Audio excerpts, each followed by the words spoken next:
Okay, so here we go. Head straight into the wind towards the sun, gain a bit of height and then swing to the right, as that would otherwise be taking us into our club no-fly zone, permitted for takeoff only. Okay, so we're now well into the fly zone, heading roughly northwest to gain some height.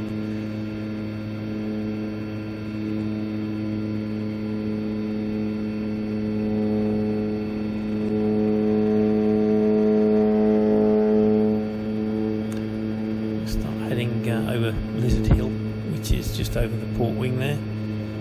A few nice fluffy clouds over that way. I think we'll head over there and see if we can get up anywhere near those clouds to find some lift. A bit far away and a bit high, so a little bit dubious we'll get there, but we'll see how far we can get.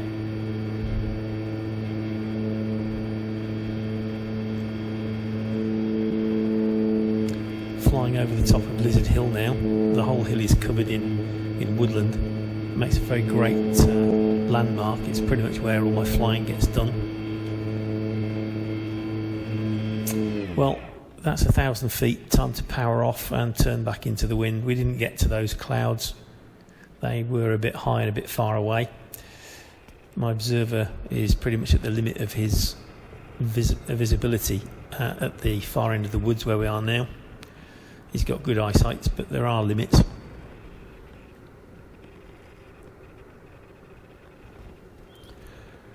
Okay, heading into the sun because that's the direction of the landing field. It's also the direction the wind is coming from. We've got about 10 or 12 knots coming from the direction of the sun right now. And at this point, we're hardly making any forward progress over the ground. I'm probably flying at very little more than the wind speed.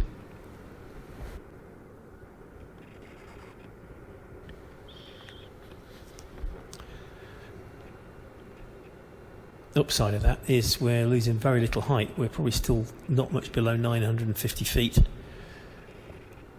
Dropped very little since we powered down and turned round at the far side of the woods. There's nothing up there looking like it's going to give us a lift. It's all too high, so it's going to be power climbs and using the wind to stay up today. Not expecting any thermals. The reek in there over my right elbow.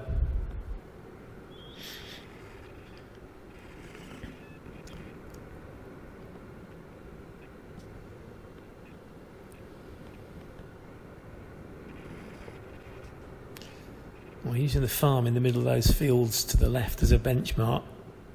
Ground speed's not looking too good.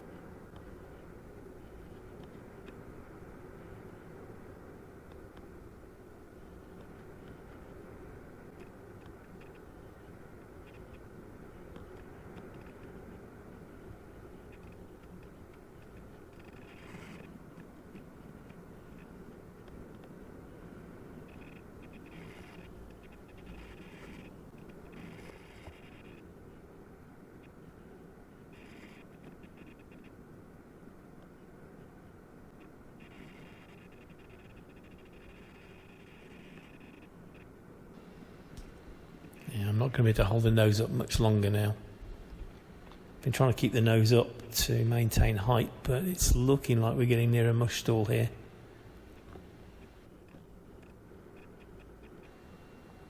Yeah, there goes the stall. Get the nose down, cover speed, pull back up.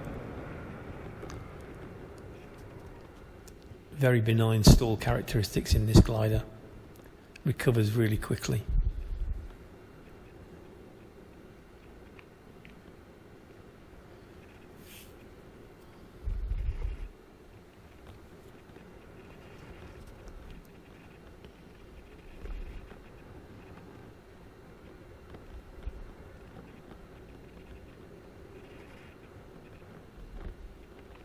Getting a bit of buffeting from the wind here now.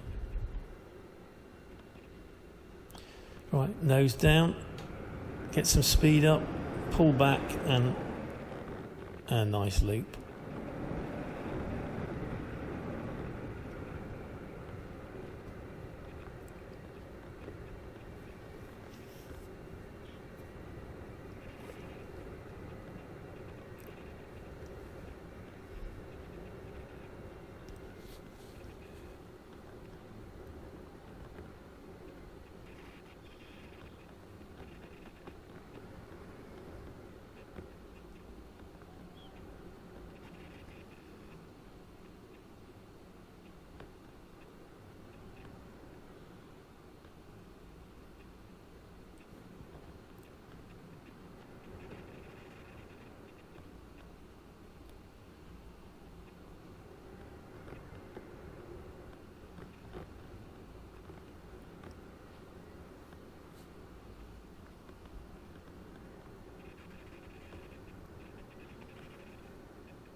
Okay, we'll trade off some height for some speed. I was drifting a little bit too far away there for my observer, so he's called me round.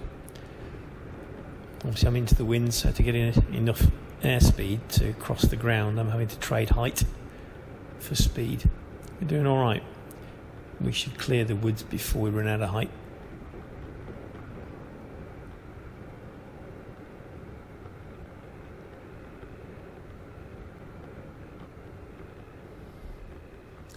There we go. Pretty much back. The strip's just over the nose. You can see it there slightly to the right.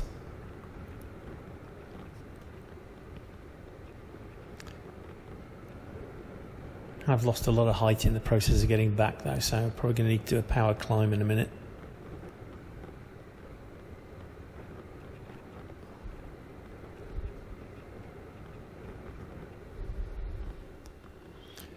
Okay, let's get some height back.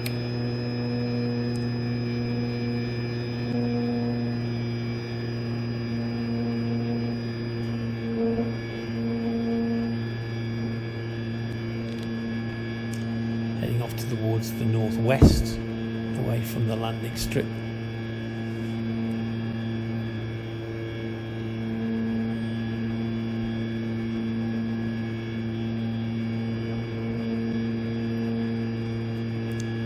The Wrekin's a very good landmark on the horizon there, just to the left of the nose. You can see it from pretty much anywhere when you're flying around here. You see the sun shining on a strip of water there, just over my left elbow. That's 3 pools, all fishing pools, collectively known as Cramps Pools. It's another good landmark.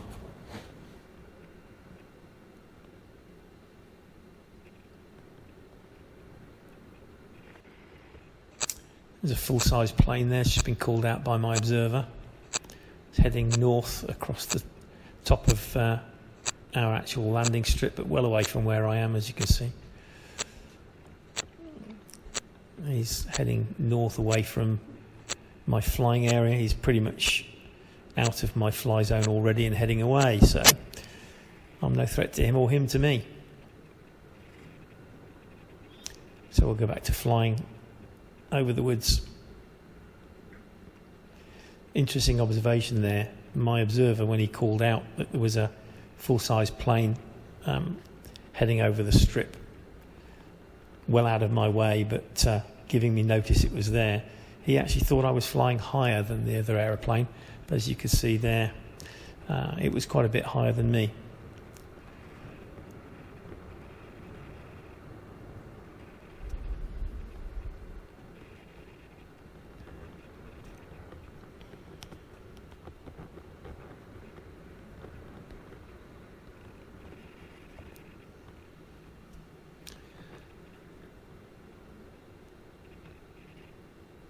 Directly between the nose and the Wrekin on the horizon, there's Shifnal Golf Club. You just see one of the greens in the middle of the woods.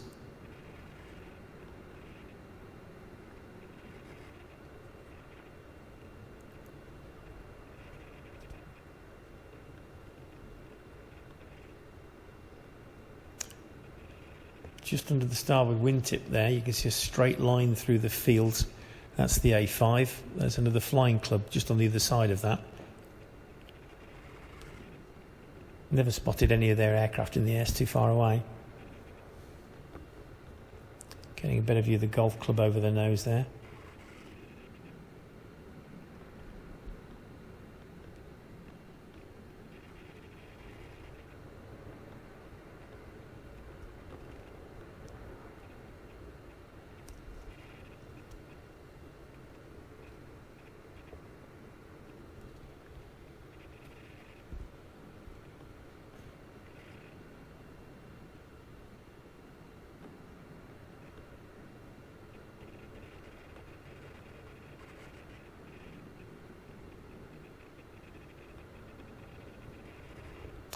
Right, we're northwest of the landing strip at the moment.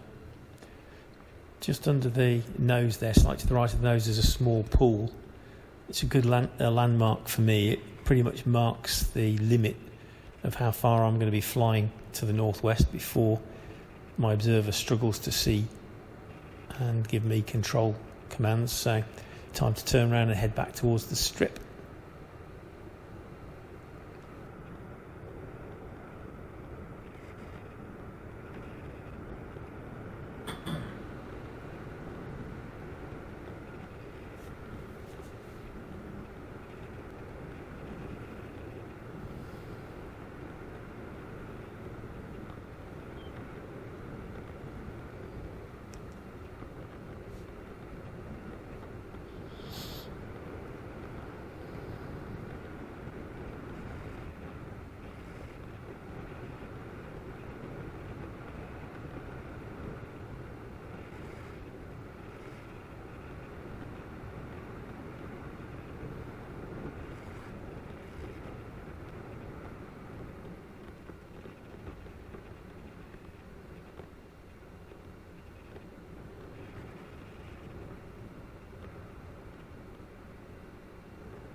Okay, let's pull some height back for the third power climb, gain a bit more height.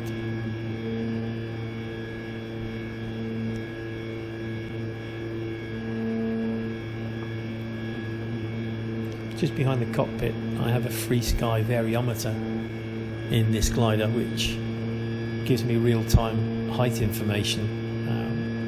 I programmed the transmitter to call out height at 400 feet, and then once I pass 900 feet I get a verbal call out of my height every 10 seconds just to make sure I don't drift too high.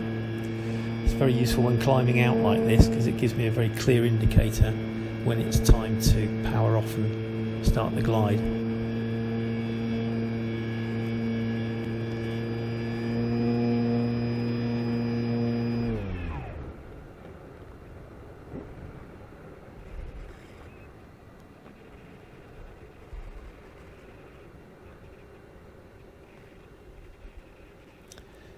I fly this on a Turnigy 2700 3S battery. Gives me about 5 minutes of full power climb. On an average flight that's 3 climbs up to about 1,000 feet. Gives me a good reserve, about 15 to 20% when I actually land. How long I stay up, of course, then depends very much on whether I find thermals or some wind lift. No thermals today, so it's all going to be about wind.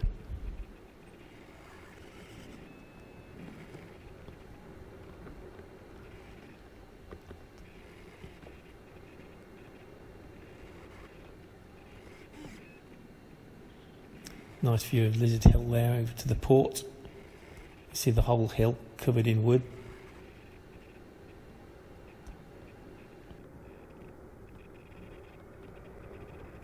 It's hard to tell that it's a hill from this height, but it is.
Get the nose down there, get a bit of speed up, and go over the top for a loop.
Well, my observer's telling me I have enough battery time left on the timer for one last climb, so I'm going to do a quick low fly past and then power up for one last climb.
Right, the battery alarm on my goggles has just started to bleep, warning low battery.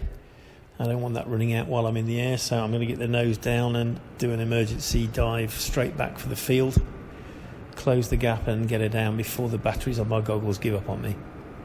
Shame, because I could have probably stayed up for another 10 minutes.